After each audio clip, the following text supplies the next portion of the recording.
Baik. Makasih banyak. Betul apa secara umum puasa itu tidak dilarang kecuali di hari-hari yang dilarang.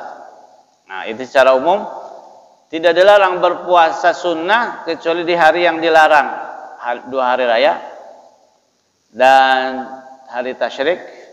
Ada larangan lagi mengkhususkan hari Jumat, mengkhususkan, ya misalkan bukan karena ada alasan lain, tapi mengkhususkan, tidak ada pengkhususan. Ya, itu kaitannya apa makruh atau haram dan lain sebagainya, itu kaitan ijtihadnya ulama. Adapun keutamaan kembali kepada ada keterangan hadis atau tidak, dan utama itu hanya sebagai pendorong.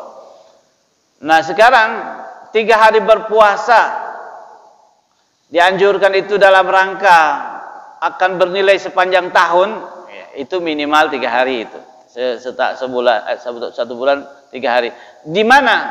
Silahkan ulama sepakat di hari mana saja tetap masuk kepada 3 hari.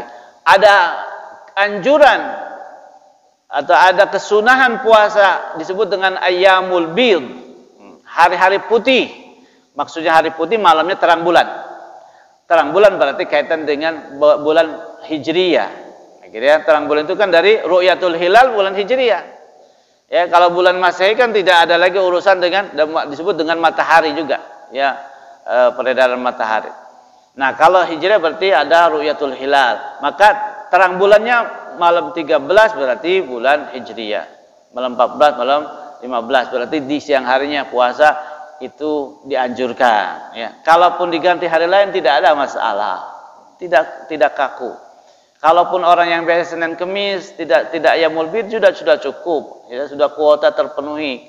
Kalau 1 pekan 2 kali 4 sudah 8 kali, sudah melebihi kuota 3 hari dari setiap bulan. Jadi begitu. Ada sempat silakan puasa, niat ikhlas, niatnya adalah ingin menjadi orang yang mendapatkan nilai, begitu. Bukan untuk dikomentari, bukan diapresiasi, bukan diakui, tidak. Hanya ingin, ya, melaksanakan tugas ibadah ini yang bisa jadi bekal akhirat. Itu yang menjadi harus dipikirkan oleh setiap kita, ya. Jangan berpikir apresiasi dari luar. Jangan dipikir apa keuntungan dunia, tidak. Laksanakan sesuai dengan kemampuan. Jangan memaksakan juga. Ya, kalau memang tidak sempat karena ada kondisi, bahkan ketika sakit pun, ya, orang atau di perjalanan, ada hadis yang menyebutkan, ya, idza maridal 'abdu aw safar kutiba lahu ma kana ya'maluhu sahihan muqima. Apabila seorang hamba ini sakit, kalau sakit paling yang wajib dilaksanakan. Kalau wajib pun dengan semampu yang dia lakukan, tidak perlu berdiri, cukup duduk. Kalau duduk tidak bisa, tiduran. Ya, oleh yang sehat disiapkan madhab kiblat, diwudukan dan sebagainya. Itu yang harus diperhatikan. Sunnah tidak perlu sunnah. Ya, yang di perjalanan pun bahkan Rasul sallallahu alaihi wasallam tidak salat qobliyah ba'diyah di perjalanan kecuali sebelum salat subuh. Itu karena utamanya kuat, besar sekali. Sebelum subuh pasti dilakukan. Itu sehingga kuatnya, sunnahnya dan keutamanya salat qobliyah subuh itu tidak ditinggalkan. Bahkan kalau ketinggalan diqadha. Maka kalau di Saudi, ya, kalau habis salat ada yang salat lagi itu tandanya dia yang sebelumnya ketinggalan. Kalau di sini akan dipelototin itu. Ya, saya sendiri dulu masih usia belasan tahun di Jakarta Selatan, usia mungkin 18 tahun, 19 tahun sudah belajar, dah tahu. Ya. Salat sunnah subuh alhamdulillah dilaksanakan misalkan. Ketika ketinggalan, kalau ditunda sampai waktu duha suka lupa, ya, sering lupa gitu. Akhirnya saya ngumpet salat, tapi ada yang tahu. Begitu ada yang nungguin, kenapa salat lagi? Itu haram hukumnya. Iya, terima kasih. Sudah. Enggak usah ngotot-ngototan sama orang. Sudah, terima kasih. Ya, itu diqadha boleh, kan gitu. Ya, diqadha. Jadi waktu duha boleh qadanya. Nah, ketika sakit atau bepergian tidak melakukan hal-hal yang biasa dilakukan, ya. Itu hadis menyebutkan kutiba lahu ma kana ya'maluhu sahihan muqima. Dia akan diberikan pahala, dicatat pahala bagi orang itu terhadap seluruh perbuatan yang biasa dilakukan waktu sehat dan waktu berada di tempat. di perjalanan tidak sholat sunnah, sedang sakit tidak melakukan hal-hal yang sunnah, tapi pahala tetap ada. Itulah kemurahan dari Allah Subhanahu wa ta'ala.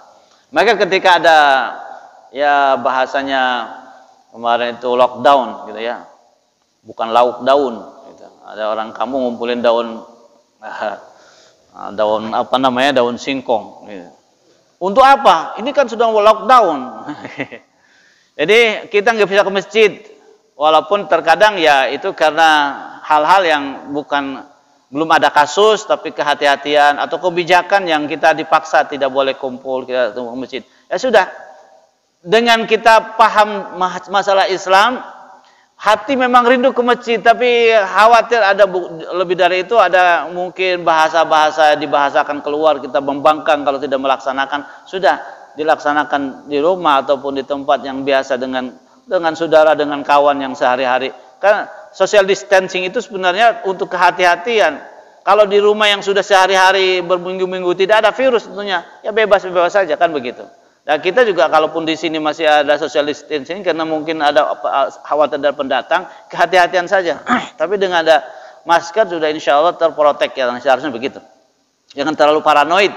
Itu justru bukan bukan madhab zahiri. Madhab zahiri itu adalah ketika ada letter-letternya begitu, padahal tujuannya adalah menghindar dari penularan. Kalau ada penyakit, kalau tidak ada, ya insya Allah aman, kan gitu. Apalagi dengan ada masker. Kenapa? Kan itu corona tidak terbang berkeluyuran begitu cari orang yang sedang tidak pakai masker. Tidak, sudah mati dengan begitu saja. Itu pun keluar dari orang yang sudah terinfeksi. Keluarnya ketika kapan? Bukan keluar sendiri dari hidung, tapi kita bersin, ada droplet. Itu. Nah, ketika tidak ada seperti itu, insya Allah aman. Maka jangan terlalu paranoid, gitu ya. Dilaksanakan itu protap kesehatan, tapi tidak paranoid. Ya, ada di tempat-tempat lain sudah, insya Allah ya tidak terlalu khawatir karena sudah pakai masker juga, insya Allah bisa sempurna. Nah, apa tadi saya kesini jalannya? Mau cerita apa lagi, lupa tadi. Nah, jadi tadi apa? Belok ke sini lupa. 3 tingkatan itu yang pertanyaan berikutnya ya. 3 tingkatan. Oke, yang tadi saya mau diceritakan kehilangan jejak. Yang 3 tingkatan itu dari sisi bukan hadis, dari sisi penilaian ya. Tapi yang ada bukan yang tanggal 8. Yang ada itu untuk kehati-hatian perbedaan tanggal. Kalau puasanya itu 3 kali pasti kena. Kan yang paling utama ada dalil, ada pahala yang disebutkan oleh hadis itu tanggal 10 hari Asyura, tanggal 10. Ketika ada pergeseran keliruan tanggal, kalau tanggal 9, 10, 11 puasa pasti kena, gitu kan. Mundur atau maju pasti kena, itu kehati-hatian. Sehingga lebih banyak juga puasa nggak masalah. Itu yang dianggap tingkatan pertama itu keutamaannya 3 hari.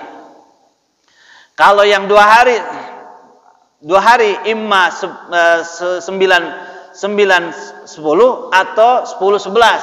Karena untuk apa? Berbeda dengan Yahudi. Ya, orang Yahudi cuma 1 hari. Nah, maka 2 hari saja. 2 hari itu untuk membedakan. Ya, 3 hari lebih-lebih itu lebih berbeda. Yang kalau memang tidak sempat juga cuma 1 hari tanggal 10 dan itu yang ada dalam kalender misalkan, insya Allah Allah tidak akan menyia-nyiakan amal hambanya, sudah begitu. Itu jadi dari ijtihad atau dari penilaian. Tetap secara dalil adalah tanggal 10-nya yang mendapatkan nilai pahala itu atau diampuni dosa 1 tahun. Tapi yang mananya Allah terserah, kita hanya beristihad saja. Nah, oleh karenanya tidak terlalu kaku. Insyaallah ya sebaiknya kita melakukan yang terbaik gitu ya, kalau mampu. Kalau memang terpaksa minimalis juga nggak masalah gitu ya. Nah, ikhwati fillah yang dirahmati Allah Subhanahu wa taala, sudah jam 6 lewat. Masih ada waktu. Baik. Kalau sudah tidak ada pertanyaan, ya mudah-mudahan pertemuan ini ya mendapatkan pencerahan, ya memberikan kemudahan bagi kita semua. Lebih dari itu saya simpulkan atau saya akhiri kepentingan kita dalam pengajian ini atas kita sebagai umat beriman. Hidup kita kepentingannya ini adalah ingin hidup kita berhasil membawa nilai diterima oleh Allah Subhanahu wa taala. Itu yang harus kita pikirkan, yang kita harus perjuangkan. Adapun kepentingan dunia seperti apa itu, kalau tidak meninggalkan keutamaan akhirat, tidak melanggar ketentuan yang ada, silakan untuk berpacu mencari kenikmatan. Fantashiru fil ardi wabtaghu min fadlillah. Silakan bertebaran di muka bumi dan cari anugerah Allah, enggak masalah. Ya, jadi itu yang harus kita pegang. Sehingga apakah kita seorang rakyat jelata, apakah menjadi seorang pejabat tinggi atau seorang yang berkiprah di dunia ini, tetapi orang yang ingin terus menjadi orang berharga di sisi Allah adalah amalnya bukan amal qasirun ala nafsih. Amalnya itu bukan sekedar ya untuk kepentingan sendiri, justru amal yang lebih melebar, ya, yang bisa menambah aset pahala. Oleh karenanya amal saleh yang disebut dengan amal sosial itu ya, atau amal kebaikan yang mutaaddi. Rasul bersabda, la an amsya ma'adhi hajatin, ya, fa aqdiya hajatahu ahabbu ilayya min an a'takifa fi masjid syahra. Saya berjalan membantu orang yang punya keperluan sampai selesai. Itu aku lebih cintai, kata Rasul sallallahu alaihi wasallam, ketimbang saya beriktikaf 1 bulan penuh di Masjid Nabawi. Masjid Madinah itu kan utama, ya.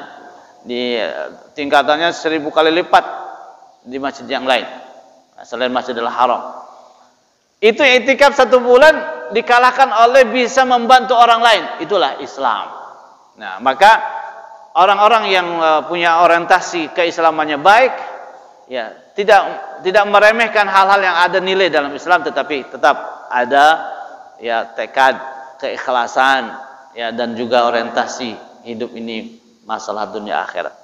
Bapak dan Ibu yang dirahmati Allah Subhanahu wa taala, ibunya ada di rumah, insyaallah sampaikan salam saya. Maka ini yang kita perlu terus kita tingkatkan. Dengan profesi masing-masing kita ini tidak akan mengurangi, tidak akan menghalangi kebaikan-kebaikan yang bisa diraih insyaallah, bahkan keilmuan yang akan meningkatkan kualitas ibadah kita insyaallah. Maka rajin-rajinlah untuk terus menambah pengetahuan dengan bertanya, dengan berdialog, dengan mengadakan kajian, dan insyaallah itulah kebutuhan kita bersama. Itu saja, kalau tidak ada lagi yang akan dibahas, maka semoga Allah Subhanahu wa taala memudahkan urusan kita semua, menjaga kita umat muslim dan seluruh bangsa Indonesia, juga semoga Allah menjaga negara kita Indonesia. Saya seringkali dalam berdoa itu mengucapkan itu, ya, dengan ketika khutbah, ketika sujud, ketika apa, saya doa, Allahumma hafadna, Allahumma hafad biladana Indonesia. Ya Allah, jaga kami, jaga negara kami Indonesia. Dari mana? Min makaidil a'da, dari upaya tipu daya dari seluruh makar macam-macam para musuh. Siapa musuh? Semua musuh yang akan menghancurkan kita. Min syi'a wa syu'iyya wal hukam. Semua kita minta kepada Allah. Para orang-orang yang mencari keuntungan, merugikan orang lain, kita doakan. Lebih dari itu, kalau kita ingin lebih tegakkan, ya Allah, perlihatkan kepada kami kuasamu, kehebatanmu terhadap orang-orang yang melakukan kejahatan di muka bumi ini atau di negeri ini. Kenapa? Banyak perbuatan yang merugikan kita, apalagi merugikan generasi berikutnya. Indonesia akan menjadi dicaplok misalkan. Siapa yang melakukan? Berikanlah peringatan. Kalau memang tidak diberi petunjuk, berikanlah ya ancaman dan lain sebagainya. Itu doa kita kepada Allah. Kita yang lemah hanya melapor kepada yang Maha Kuasa. Mari kita akhiri pertemuan kita dengan kafaratul majlis. Subhanakallahumma wa bihamdik, asyhadu an la ilaha illa anta, astaghfiruka wa atubu ilaik. Wa sallallahu ala nabiyyina Muhammadin wa ala alihi wasallam. Alhamdulillahirabbil alamin. Sekian, wassalamualaikum warahmatullahi wabarakatuh.